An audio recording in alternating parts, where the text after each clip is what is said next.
दोस्तों, आप सभी को मेरा नमस्कार। जैसा कि आप जानते हैं, मैं हूं वीरेश चौहान और मैंने एक वीडियो सीरीज़ अपनी स्टार्ट कर रखी है।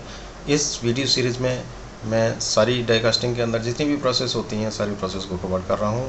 यानी कि इनकमिंग इंस्पेक्शन या इनकमिंग रॉ मटेरियल से लेके और फाइनल डिस्पैच तक की सारी process one by one cover कर रहा हूँ। इन प्रोसेस के अंदर क्या क्या प्रॉब्लम्स आती हैं, क्या डिफेक्ट आते हैं, कैसे उनका रूट कॉज आइडेंटिफिकेशन करें और कैसे उनके अगेंस्ट हम एक्शन लें या काउंटर में चलें, जिससे कि वो डिफेक्ट जनरेट ना हो या उनको मिनिमाइज हम कर सकें। तो दोस्तों, अभी तक हमने फैटलिंग प्रोसेस का पार्ट 1 कवर किया है। फैटलिंग प्रोसेस का वीडियो क्योंकि लंबा होने वाला था, तो इसको मैंने 2 पार्ट में डिवाइडेड कर दिया। फर्स्ट पार्ट में मैंने आपको डाई कास्टिंग के ऊपर जो मशीन के ऊपर रनर राइजर या गेट ब्रेकिंग की जाती है ऑपरेटर के द्वारा, उसमें क्या प्रॉब्लम्स आती हैं, कैसे उनका रूट कॉज आइडेंटिफाइड करें और कैसे उनके एक्शन प्लान बनाएं, वो हमने डिस्कस किया। आज सेकंड पार्ट में होने वाला है जो ऑफलाइन फैटलिंग होती है हमारी। ऑफलाइन फैटलिंग में हमारे क्या क्या प्रॉब्लम्स आती हैं, उनको रूट कॉज क्या रहते हैं और कैसे हम उनके काउंटर मेजर ले सकते हैं।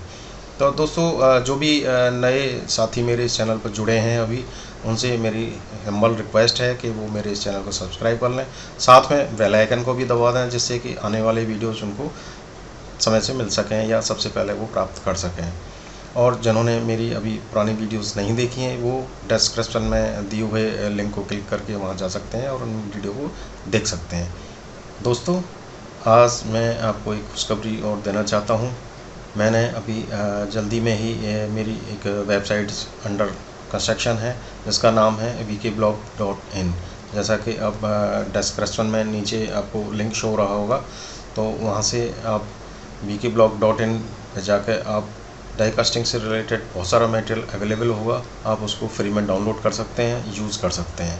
तो मेरी कोशिश हमेशा यही रहेगी कि जो इंडस्ट्री से निकल कर नए स्टूडेंट अभी ज्वाइन कर रहे हैं किसी भी डाई कास्टिंग इंडस्ट्री को, तो उनको ज़ीरो से ना शुरू करके अगर वो मेरा वीडियो देखते हैं, तो एक सर्टेन लेवल तक उनको नॉलेज होगी और उसके आगे फर्दर वो अपना एनालिसिस या अपना इनपुट और किसी भी कंपनी को दे सकेंगे। और साथ में मैं आप सभी लोगों से रिक्वेस्ट करूंगा कि मेरे वीडियोस को आप दिखाकर अपने यहाँ एक ट्रेनिंग भी ऑर्गेनाइज कर सकते हैं, क्योंकि जिस तरह के वीडियो मैं आपको प्रोवाइड करा रहा हूँ, इस तरह का मटेरियल आपको कहीं और किसी चैनल पर नहीं मिलेगा, क्योंकि ये सारा मटेरियल मैं अपने पर्सनल एक्सपीरियंस जो भी डाई कास्टिंग में रहते हुए मैंने गेन किया है, वो आपको वन बाई वन शेयर कर रहा हूँ। तो दोस्तों, चलिए शुरू करते हैं आज का वीडियो, जो कि होने वाला है फैटलिंग पार्ट 2। तो दोस्तों, जैसा कि आप जानते हैं, ये वीडियो मेरा होने वाला है ऑफलाइन फैटलिंग के ऊपर। इसके पार्ट 1 में हमने कवर किया था जो मशीन के ऊपर फैटलिंग की जाती हैं, जिसमें कि ऑपरेटर द्वारा रनर राइजर या गेटिंग सिस्टम को ब्रेक किया जाता है। वहाँ क्या क्या प्रॉब्लम आती है, उनको कैसे आइडेंटिफाइड करें और उनके अगेंस्ट कैसे हम एक्शन लें। आज की जो वीडियो होने वाली है, ये होने वाली है ऑफलाइन फैटलिंग के ऊपर। जैसा कि मैं पहले ही बता चुका हूँ, जो मशीन से हटकर हम एक रिमोट एरिया में जाके फैटलिंग करते हैं कंपोनेंट को ले जाके, और वहाँ पे हमें क्या क्या प्रॉब्लम आती है, उनको कैसे आइडेंटिफाइड करें, क्या पॉसिबल कॉज होते हैं और क्या हमें एक्शंस लेने चाहिए। तो दोस्तों, जो फैटलिंग की मेन इश्यूज रहते हैं, वो सबसे बड़ा इशू रहता है कि वहाँ पे हम कॉन्ट्रेक्चुअल मैन पावर यूज़ करते हैं, और उसमें सबसे बड़ी समस्या रहती है कि वो सेमी स्किल या अनस्किल रहती है। तो उनको पहले तो ट्रेन करने की एक समस्या रहती है। दूसरा, ट्रेंड होने के बाद अगर वो सही से काम करने लगते हैं तो फिर वो चेंज हो जाते हैं, क्योंकि कॉन्ट्रेक्चुअल होते हैं, परमानेंट होते नहीं हैं। खैर, कोई बात नहीं। वैसे तो जहाँ पे भी जो मैनुअल ऑपरेशन होते हैं, वहाँ पे हमें पोकायोके की ज़रूरत पड़ती है, परंतु फैटलिंग एक ऐसा एरिया है वहाँ पे आप बहुत ज़्यादा पोकायोके नहीं कर सकते। वहाँ सारा हमें मैनुअली ही कंट्रोल करना पड़ेगा। तो चलिए चलते हैं पोल फैक्टरिंग को, जो मैंने दो भागों में डिवाइडेड किया है। जो फर्स्ट पार्ट है इसका, वो है लेस या अनकम्प्लीट फैटलिंग, यानी कि अनकम्प्लीट ऑपरेशन भी बोल सकते हो, जिसमें कि हमारी फैटलिंग जहाँ जहाँ रिक्वायर्ड है वो पूरी नहीं होती है, वो छूट जाती है। दूसरा है हमारा एक्सेस फैटलिंग का, यानी कि फैटलिंग जो रिक्वायर्ड है उससे ज़्यादा ही कुछ फैटलिंग हो जाती है। तो इन दोनों पार्टों में, जो फर्स्ट पार्ट में हम देखेंगे लेस या अनकम्प्लीट फैटलिंग में, जो हमारी सबसे पहली प्रॉब्लम रहती है वो रहती है फिंस या पार्टिंग लाइन नॉट रिमूव। यानी कि जो भी पार्टिंग लाइन के ऊपर फिंस या मेटल रहता है उसको प्रॉपरली हम रिमूव नहीं करते, जगह जगह से जल्दबाजी के चक्कर में वो छूट जाता है। दूसरी प्रॉब्लम रहती है हमारी होल ब्लॉक या फ्लैश इन होल, यानी या तो होल खोला ही नहीं होता पूरा, या होल खोला होता है तो आधा खोला होता है, या उसमें कई बार जो भूल से छूट भी जाता है जब बहुत सारे होल होते हैं। तीसरी प्रॉब्लम है हमारी होल साइज नॉट मेंटेन। अब होल हमने खोल भी दिया, लेकिन उसमें क्योंकि हमने प्रॉपर टूल का यूज़ नहीं किया, तो उसका जो होल का साइज है वो मेंटेन नहीं होता, उसमें गेज क्वालिफाई नहीं करता और मैटिंग पार्ट की फिटमेंट का इशू आता है। अब उसके बाद आता है प्रोफाइल एनजी। कुछ कंपोनेंट जो एज कास्ट रहते हैं उनकी प्रोफाइल बड़ी क्रिटिकल होती हैं और एज कास्ट ही फाइनल असेंबली में जाकर यूज होती हैं। तो अगर हम उसके ऊपर यदि कोई दाना भी है, अगर उसको हम छोड़ देंगे, प्रॉपर फैटलिंग नहीं करेंगे या फिंस वगैरह कुछ भी मटेरियल छोड़ देंगे, तो वो बाद में असेंबली में बहुत बड़ी समस्या क्रिएट करेगा। फिफ्थ आता है हमारा गेट एरिया नॉट प्लेन। दोस्तों जैसा कि आप जानते हैं जो कंपोनेंट भारी और बड़े होते हैं उनके गेट एरिया को एक एसपीएम या मशीन लगाकर रिमूव किया जाता है, क्योंकि वो मशीनिंग ऑपरेशन में जाकर एक हर्डल क्रिएट करते हैं। जब मशीन में मशीनिंग टूल गेट एरिया के नज़दीक आता है, उसके साथ हिट करता है, तो टूल ब्रेक भी हो सकता है, एक्सीडेंट भी हो सकता है मशीन में। और साथ में अगर उसने काट भी दिया तो लाइनिंग मार्क आ जाते हैं, फ्लैटनेस भी आपकी मेंटेन नहीं होगी। तो गेट एरिया को भी हमें प्लेन करना पड़ता है। छोटे कंपोनेंट में गेट छोटा होता है, परंतु उसमें उसी हिसाब से कंपोनेंट भी वीक होता है, फिक्सचर भी वीक होते हैं, क्लैंपिंग सिस्टम भी थोड़े वीक रहते हैं, रिजिड नहीं होते इतने। तो उसमें भी सेम इशू हमें आ सकता है और टूल ब्रेक हो सकता है मशीनिंग एरिया में। उसके बाद नंबर 6 आता है हमारा ejector pin Dimple not removed. यानी जो इजेक्टर पिन के डिम्पल रहते हैं, जो कि इजेक्शन सिस्टम सही काम ना करने की वजह से कई बार फंस जाती है इजेक्टर पिन, तो वो डिम्पल काफ़ी हाई हो जाते हैं। वो नॉर्मली पार्टिंग लाइन पे या मशीनिंग फेस पे रहते हैं, क्योंकि उनको रिमूव करने के लिए स्पेशली डिजाइन किया जाता है कि मशीनिंग वो निकल जाए। तो उसमें अगर हाई डिम्पल मार्क होंगे तो वो भी सेम जो गेट एरिया में इशू आता है, अगर हाई रहेगा तो सिमिलर प्रॉब्लम उसमें भी आ सकती है आपकी। इसके बाद आता है हमारा एक्सिस फैटलिंग। एक्सिस फैटलिंग में जो पहली प्रॉब्लम है, प्रोफाइल एनजी अगेंस्ट। जैसा कि मैंने बताया, यदि लेस या अनकम्प्लीट फैटलिंग में प्रोफाइल एनजी होगी तो उसमें फिंस छूटेगी। यहाँ पे हम क्या करेंगे, एक्सिस फैटलिंग है, कोई क्रिटिकल एरिया है, वी चैनल है या कुछ भी इस तरह की कंपोनेंट के अंदर क्रिटिकल प्रोफाइल है और वहाँ पे हमने एक्सेस फाइल लगा दी, तो क्या होगा, कंपोनेंट लीक भी हो सकता है, मैटिंग पार्ट के साथ जो है गैप भी बन सकता है। इस तरह की प्रॉब्लम आ सकती हैं डिफरेंट टाइप की। नेक्स्ट आता है हमारा डीप फाइलिंग मार्क्स। जैसे कोई मशीनिंग एरिया है, वहाँ पे हमने 6 इंचज की फाइल यूज़ कर लिया और बस्टर फाइल से हमने फैटलिंग कर दी, तो क्या होगा, काफ़ी डीप मार्क लग जाएंगे और वो मशीनिंग में क्लीन नहीं होती। नेक्स्ट आता है नंबर 3 हमारा core hole size over size. तो दोस्तों जैसे एक्सेस फाइलिंग में मैंने बताया कि अगर हम रॉन्ग टूल यूज़ करेंगे या किसी फाइल से खोलने की कोशिश करेंगे तो क्या होगा, core hole size properly maintain नहीं होंगे और गेज का नॉट को भी क्वालिफाई कर जाएगा, वो ओवर साइज हो जाएंगे। इसके बाद आता है जो एक कॉमन डिफेक्ट रहता है किसी भी एरिया में, खास तौर से फैटलिंग एरिया में, वो रहता है डेंट एंड स्क्रैच। तो डेंट स्क्रैच का जो सबसे मेजर कारण रहता है वो रहता है पार्ट नॉट स्टैकिंग प्रॉपरली। यानी कि हम कंपोनेंट की जो स्टैकिंग है वो करके नहीं चलते हैं और जस्ट एक गाजर मूली की तरह कंपोनेंट को इधर उधर गिराते रहते हैं। दूसरा रहता है major cause poor material handling. यानी मटेरियल हैंडलिंग, यहाँ से वहाँ मटेरियल को ले जाना है, तो कई बार आपने देखा हो शॉप फ्लोर के अंदर ऑपरेटर बहुत सारे कंपोनेंट दोनों हाथों में पकड़ कर इधर उधर घूमते रहते हैं। वो एक पुअर हैंडलिंग का सबसे बड़ा पार्ट होता है। या ट्रॉलियों के अंदर भी हम गलत ढंग से जो मटेरियल को भर देते हैं, वो सब चीज़ें पुअर हैंडलिंग में आती हैं और उसके कारण हमारे बहुत सारे कंपोनेंट डैमेज हो जाते हैं या उनके ऊपर डीप स्क्रैचेस लग जाते हैं जो बाद में रिमूव नहीं होते। और ख़ास तौर से हमें जो पेंटेड कंपोनेंट हैं, पेंटेड सरफेसेस हैं, उनको केयर करना बहुत ज़रूरी है।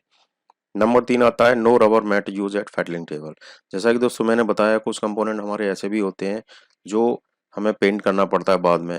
अब उन सरफेसेस को हमें बचाने के लिए जो फैटलिंग टेबल होती हैं उनके ऊपर रबर मैट या कोई भी सॉफ्ट मटेरियल, नायलॉन का कुछ हमें कवर लगाना चाहिए, जिससे कि वो हार्ड सरफेस के कांटेक्ट में ना आए।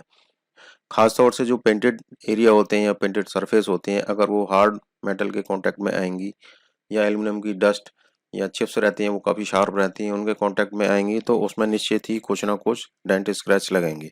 तो उसको प्रिवेंट करने के लिए हम कोई सॉफ्ट मटेरियल टेबल के ऊपर बिछा लेते हैं, जैसे कोई रबर मैट है या नायलॉन की शीट भी हो सकती है। इसके बाद नंबर 4 आता है हमारा बेंच वाइज साइज रॉन्ग। तो बेंच वाइज का साइज भी कई बार हम क्या करते हैं, रॉन्ग चूज कर लेते हैं।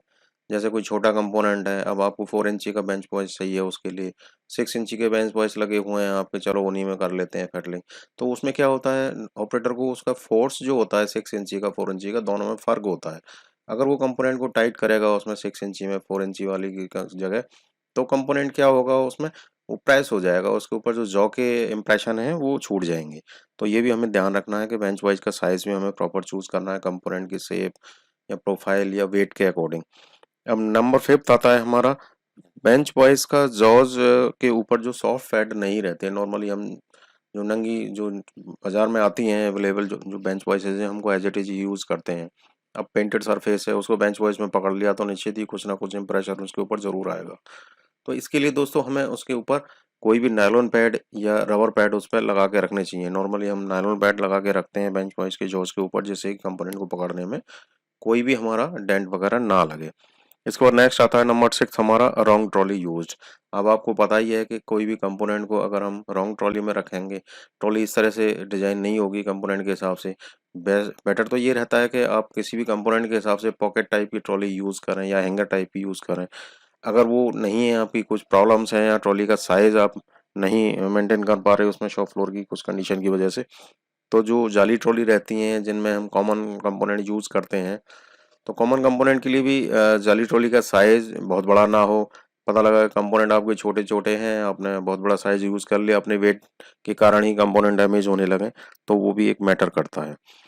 नेक्स्ट आता है हमारा number 7 over stacking of material.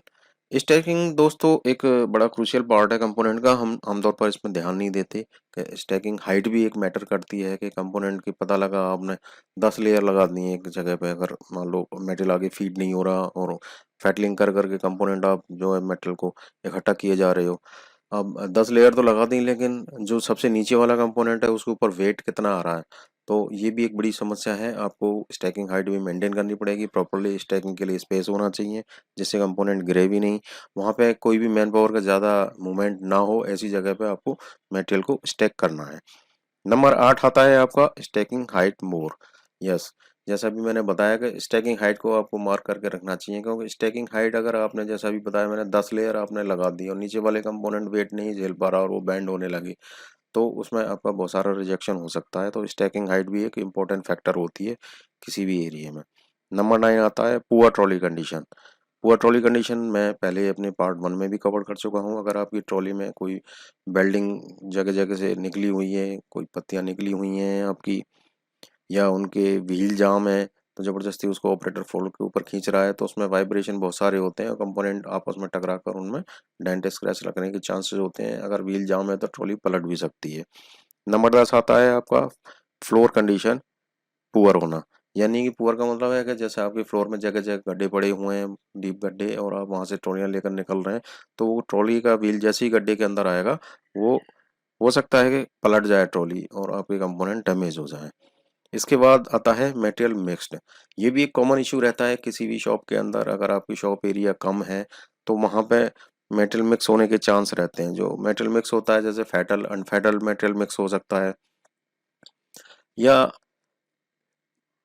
और भी प्रॉब्लम्स आ सकती हैं, मॉडल मिक्स हो सकते हैं। तो इसके लिए सबसे जो पहला मेजर जो कॉज रहता है कि पार्ट की लोकेशन आपने डिफाइन नहीं कर रखी है, तो उसको डिफाइन करके रखना चाहिए आपको, model wise and number wise, part number wise. State tag non नहीं रहता है ट्रॉलियों के ऊपर या कंपोनेंट के ऊपर, कहीं भी मेटल रखा हुआ है स्टेटस टैग नहीं है। जैसे स्टेटस टैग में आपका क्लियर रहना चाहिए कि इसमें क्या क्या फैटलिंग हो चुकी है, अनफैटल्ड है, फैटल्ड है, और दूसरा उसमें किस मॉडल का है वो सारी डिटेल उसके अंदर रहनी चाहिए। अगर स्टेटस टैग लगा रहेगा तो कोई भी उसको आसानी से पहचान सकता है और उसी के अकॉर्डिंग नेक्स्ट ऑपरेशन क्या ड्यू है वो भी उसमें मेंशन रहेगा, तो वो नेक्स्ट ऑपरेशन के लिए भेजा जा सकता है। नंबर 3 है आपका material input output flow not defined. तो ये भी एक कॉमन फैक्टर रहता है किसी फैटलिंग एरिया में कि मेटल जो फैटलिंग के लिए आ रहा है वो कहाँ से इनपुट होगा, और फैटलिंग होने के बाद आगे जो मूव हो रहा है वो कहाँ से जाएगा। तो वो फ्लो आपने आइडेंटिफाइड करना है और डिफाइन करना है, और उसको मार्क करके भी रखना है कि ये मेटल इनपुट है जहाँ से फैटलिंग के लिए आएगा, और फैटलिंग होने के बाद ये आउटपुट एरिया है जहाँ आउटपुट होकर जाएगा। उसके बाद नंबर 4 आता है no colour identification on trolley. दोस्तों कलर मैंने इसलिए लिखा है यहाँ पे कि कलर आइडेंटिफिकेशन आप ट्रॉलियों में कर सकते हैं। एक ही ट्रॉलियों को अगर 2 या 3 मॉडल में यूज़ कर रहे हैं तो आपके लिए समस्या हो सकती है। बेटर ये रहता है कि किसी भी मॉडल की ट्रॉली के लिए एक डिफरेंट ट्रॉली यूज़ करें डिफरेंट कलर के साथ, जैसे लोगों को पता रहे। उसके ऊपर भी आप लिखवा भी सकते हैं ट्रॉली नंबर भी पुट कर सकते हैं। बहुत सारी चीज़ें हैं ट्रॉली में मेंटेन करने के लिए, धीरे धीरे मैं आगे आने वाले वीडियोज़ में कवर करूँगा।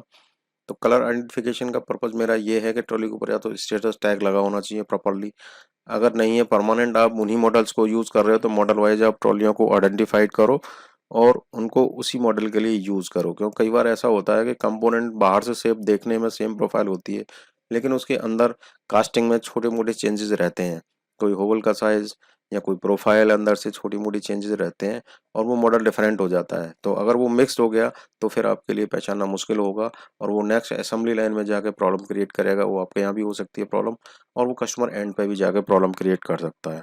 नंबर 5 आता है आपका previous shift material keep on table. ये भी एक बहुत बड़ी समस्या रहती है कि जैसे ही शिफ्ट खत्म होती है तो ऑपरेटर फैटलिंग करते करते अचानक उठ के चल देता है और फैटल एंड फैटल मटेरियल अपना टेबल पर छोड़ के चला जाता है। तो उसमें दोस्तों क्या होता है, आपको हमेशा प्रॉब्लम आएगी मटेरियल मिक्स की, क्योंकि जो पुराना मटेरियल हो सकता है उसमें इनकम्प्लीट ऑपरेशन हो, कोई एक कंपोनेंट ऐसा हो उसके अंदर 4 जगह फैटलिंग कर रखी हो, 2 जगह छोड़ रखी हो और वो टेबल पे नेक्स्ट ऑपरेटर आया, उसने समझा कि चलो ये मेटल जो है फैटल किया हुआ है और उसने आगे बढ़ा दिया। तो इसके लिए आपको बेस्ट यही है कि कोई भी ऑपरेटर जब भी शिफ्ट खत्म हो अपनी टेबल पे कोई भी मटेरियल ना छोड़े। तो चलिए दोस्तों, अब हम बात करते हैं कि जो फैटलिंग एरिया में हमारे डिफेक्ट अभी हमने आइडेंटिफाइड किए उनके लिए एक्शन प्लान हम कैसे कैसे ले सकते हैं।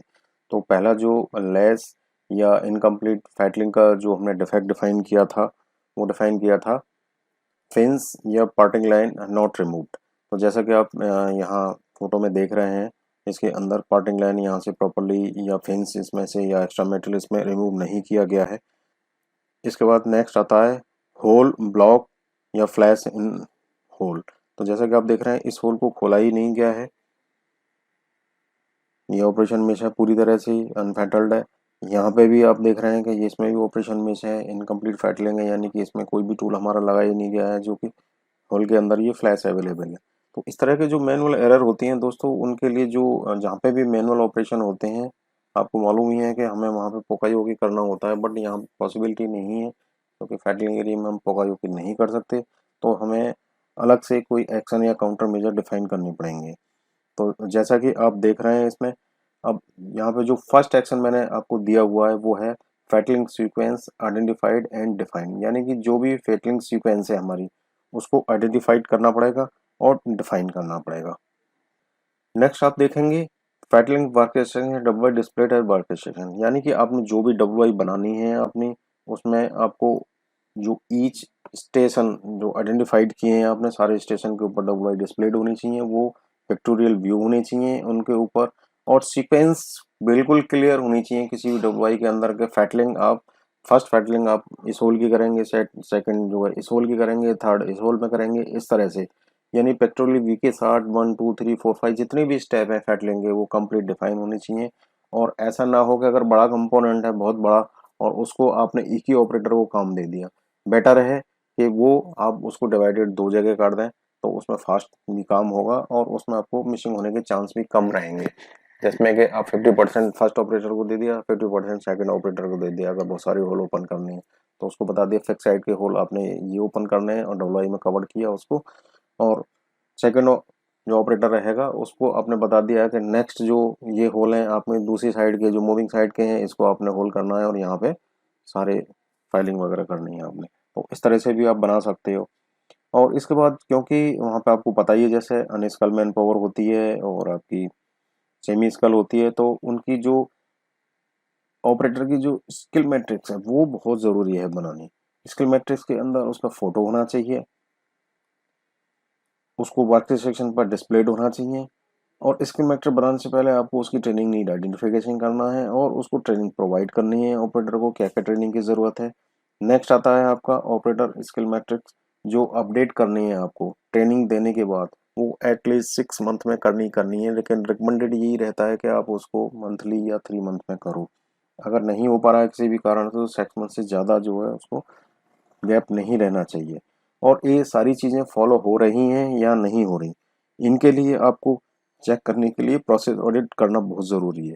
जैसा कि आप देख रहे हैं ऊपर जितने भी ऑपरेशन हैं ये सारे अगर फॉलो नहीं होंगे तो मैनुअल ऑपरेशन होने की वजह से आपकी इसमें प्रॉब्लम्स आएंगी ही आएंगी और पीरियडिकली आपने ऑडिट भी करना है। बेटर है, रिकमेंडेड यही है कि डेली आप ऑडिट करो कि आपकी ऑपरेटर की स्किल मैट्रिक्स अपडेट है या नहीं है, कोई ऑपरेटर आपका चेंज तो नहीं होगा जो स्किल मैट्रिक्स में दिया हुआ है, और किस लेवल का, ये भी इम्पोर्टेंट है कि किस लेवल का जो ऑपरेटर है आपने किस ऑपरेशन की या किस होल की या किस एरिया की फैटलिंग के लिए आपने वो आइडेंटिफाइड किया है, तो उसी हिसाब से वो वहाँ पे डिस्ट्रीब्यूट होना चाहिए।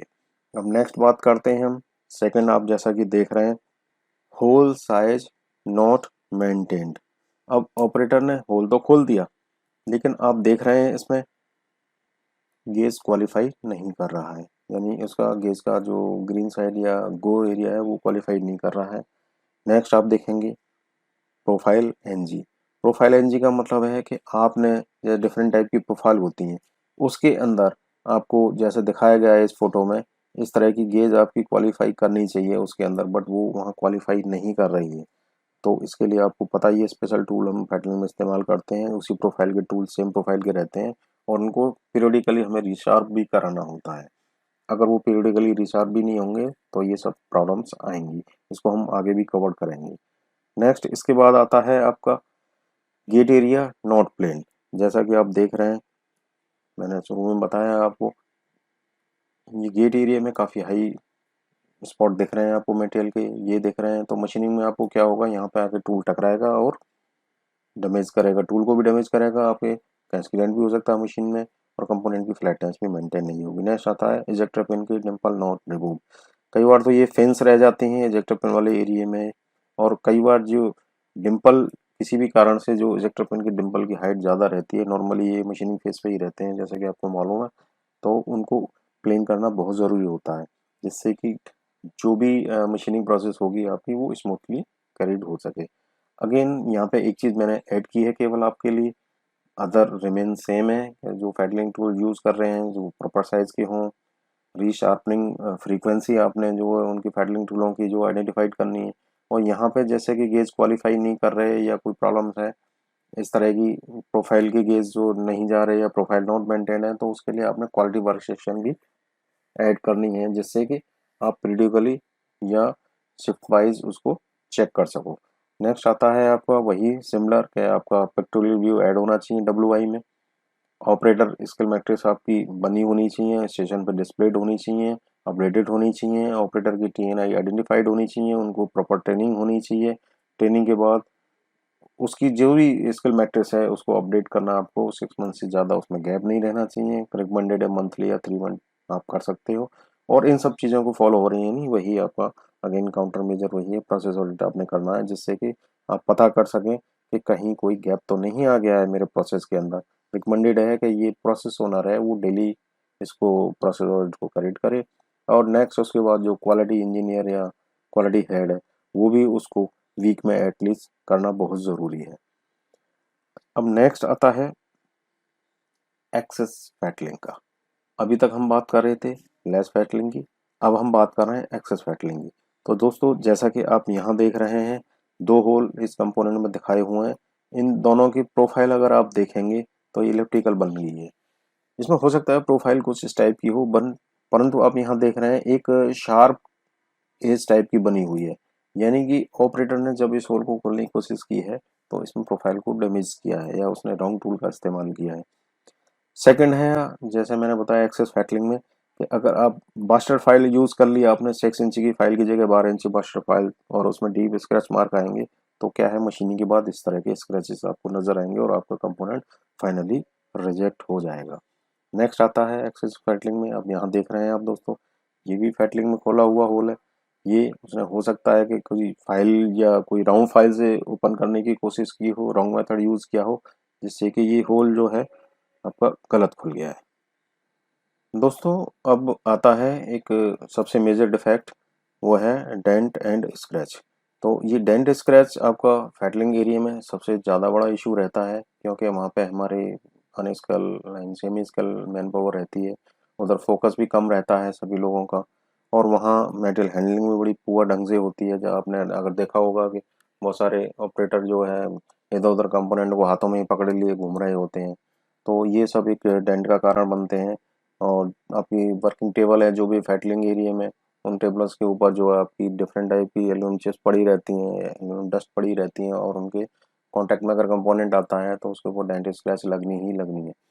और वो इतनी डीप लग जाती हैं कई बार कि वो आगे अगर शॉर्ट प्लास्टिंग वगैरह भी ऑपरेशन होता है तो उसमें भी वो रिमूव नहीं होती हैं।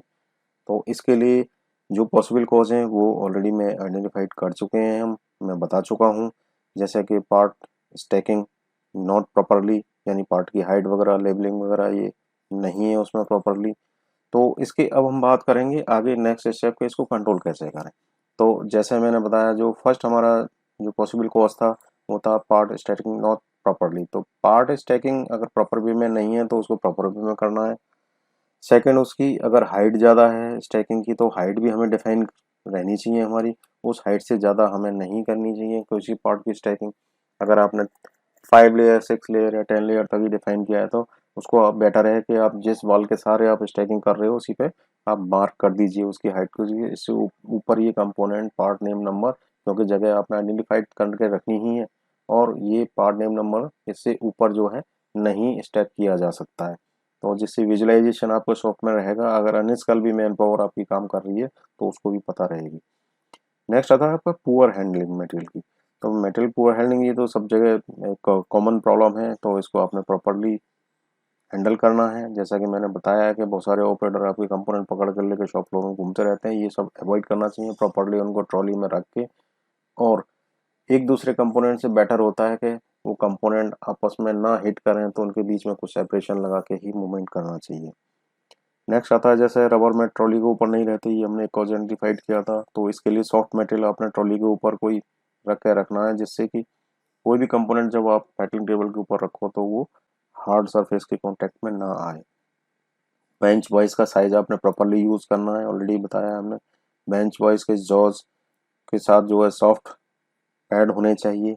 रॉन्ग ट्रॉली, गलत ट्रॉलियों में हम मेटेरियल, जो भी ट्रॉली अवेलेबल रहती है हम उसमें किसी में भी भर देते हैं मेटेरियल किसी भी टाइप का, और बाद में पता लगा वो सारा डैमेज हो गया। ओवर स्टैकिंग, ट्रॉली के अंदर भी हम बहुत सारा मटेरियल जो है ओवर स्टैक कर देते हैं, ओवरफ्लो हो जाता है, यानी कि मैं यहाँ बात कर रहा हूँ ओवरफ्लो की। बेसिकली ट्रॉली की कंडीशन पुअर रहती है तब भी उसमें ये प्रॉब्लम आती है कि आपका जो भी मटेरियल है जब ट्रॉली में रखने के बाद मूवमेंट होता है तो वो सारा डेंट डैमेज उसमें लगने ही लगने हैं। नेक्स्ट आता है आपका सॉफ्ट फ्लोर पुअर कंडीशन। तो पुअर कंडीशन सॉफ्ट फ्लोर की अगर है आपकी, जैसे उसमें मैंने बताया पहले भी, अगर सॉफ्ट फ्लोर के अंदर जो गड्ढे पड़े हुए हैं डिफरेंट डिफरेंट और ट्रॉली भी सही है, तो इसके बावजूद भी आप जब ट्रॉली का मूवमेंट होगा सॉफ्ट फ्लोर में तो क्या होगा, जैसे ही सॉफ्ट फ्लोर में जहाँ पे भी गड्ढा आएगा ट्रॉली का व्हील उसमें अगर आ गया तो वो कंपोनेंट वहाँ ड्रॉप हो सकते हैं फ्लोर के ऊपर, और आपका वो सारा मटेरियल डैमेज कर सकता है। नेक्स्ट आता है मेटेरियल मिक्सर। तो मेटेरियल मिक्स जो होता है उसके लिए भी हमने, जैसे पीछे मैंने दिखाया आपको क्या क्या पॉसिबल कॉज हैं। अब उनके अगर जो इमीडिएट एक्शन की बात करें, पार्ट लोकेशन जैसे डिफाइन नहीं करती, ये एक कॉमन प्रॉब्लम रहती है किसी भी शॉप एरिया में। तो पार्ट की लोकेशन बहुत ज़रूरी डिफाइन करनी बेटर है। जिस दीवार के सहारे रख रहे हो, जिस टेबल पर रख रहे हो, वहाँ पे आपको स्टेटस टैग एंड पार्ट की लोकेशन प्रॉपरली डिफाइन रहनी चाहिए, मॉडल वाइज और part number wise. Status tag मैंने ऑलरेडी कवर कर लिया। मटेरियल इनपुट आउटपुट फ्लो ये बहुत ज़रूरी है, क्योंकि कई बार जैसे मैंने बताया आपको, बाहर से कंपोनेंट सेम प्रोफाइल का दिखने के बावजूद भी वो अंदर से उसमें कुछ ना कुछ चेंज होता है, जिसकी वजह से आपको पता नहीं लगती है कि ये डिफरेंट मॉडल का है। तो इसके लिए बेटर है कि आप जैसे ही डाई कास्टिंग में कंपोनेंट बाहर निकलता है, बाहर निकलने के साथ ही उसके साथ साथ स्टेटस टैग मूव करना चाहिए, और उसके जहाँ पे भी स्टैक करना है वहाँ पे भी आपका जो प्रॉपर्ली आइडेंटिफाइड होनी चाहिए वो एरिया, और जहाँ पे भी फैटलिंग हो रही है वहाँ पे भी मटेरियल का इनपुट एंड आउटपुट आपको वो प्रॉपर्ली डिफाइन रहना चाहिए कि इस जगह से मेरा फैटलिंग के लिए मेटल आएगा और इधर से मेरा इस गेट से मेटल फैटलिंग के बाद जो है आउट होगा। इसके बाद नेक्स्ट आता है previous metal shift keep on table. ये भी एक बहुत बड़ी समस्या रहती है। जैसे शिफ्ट खत्म होती है तो ऑपरेटर को जो भी टेबल के ऊपर कंपोनेंट वगैरह रखे होते हैं वो उसको एज इट इज छोड़ के चल देता है और अपना हाथ धो के बाहर निकल जाता है। तो ये एक सबसे बड़ी समस्या है, क्योंकि जब भी नया ऑपरेटर आएगा नेक्स्ट शिफ्ट वाला, उसको पता नहीं होगा, उसको हो सकता है ऊपर से देखने से लगे कि ये कंपोनेंट में फैटलिंग कंप्लीट हो चुकी है, या कोई डिफरेंट मॉडल का कंपोनेंट वहाँ रखा हुआ है, गलती से कोई देखने के लिए लाया था और वहीं छोड़ के चला गया। तो ऐसी मिस्टेक, ये कॉमन मिस्टेक होती हैं जो होती रहती हैं शॉप फ्लोर में, और वो नेक्स्ट ऑपरेटर की समझ में नहीं आएगा, वो उठा के आगे बढ़ा देगा। तो इसलिए बेटर ये है कि आपकी एक सख्त इंस्ट्रक्शन रहनी चाहिए कि जब भी ऑपरेटर टेबल को छोड़े वहाँ कंपोनेंट कोई भी ना रहे, टेबल नीट एंड क्लीन हो, जिससे नेक्स्ट ऑपरेटर है उसको अपना पता रहे शिफ्ट का कि मैंने क्या किया है, क्या करना है, और ये मटेरियल का फ्लो प्रॉपरली बना रहेगा। इसके बाद जैसे मैंने नेक्स्ट बताया था वो no colour identification of trolley. तो ट्रॉली के ऊपर कलर का आइडेंटिफिकेशन आप कर दें तो बेटर है। कई बार हम कॉमन ट्रॉलियाँ भी यूज़ करते हैं डिफरेंट कंपोनेंट के लिए, तो उनके लिए आपको स्टेटस टैग ईच ट्रॉली के ऊपर प्रोवाइड करना है। नेक्स्ट ऑपरेशन क्या होना है वो भी उसमें मेंशन कर दें तो ज़्यादा सही रहेगा, जिससे कि हर आदमी को पता लगेगा स्टेटस टैग देखने के बाद कि अभी ऑपरेशन कंप्लीट नहीं हुआ और इसमें ये नेक्स्ट ऑपरेशन होना है। तो दोस्तों अगर प्रिवेंटिव एक्शन की बात करें इन सारे डिफेक्ट के लिए तो वो कॉमन ही रहेंगे फैटलिंग एरिया में, जो कि मैं पहले ऑलरेडी डिस्कस कर चुका हूँ वन बाई वन और डिटेल में भी डिस्कस कर चुका हूँ, तो मैं यहाँ इस चीज़ को रिपीट नहीं कर रहा। चलिए मिलते हैं फिर नेक्स्ट वीडियो में।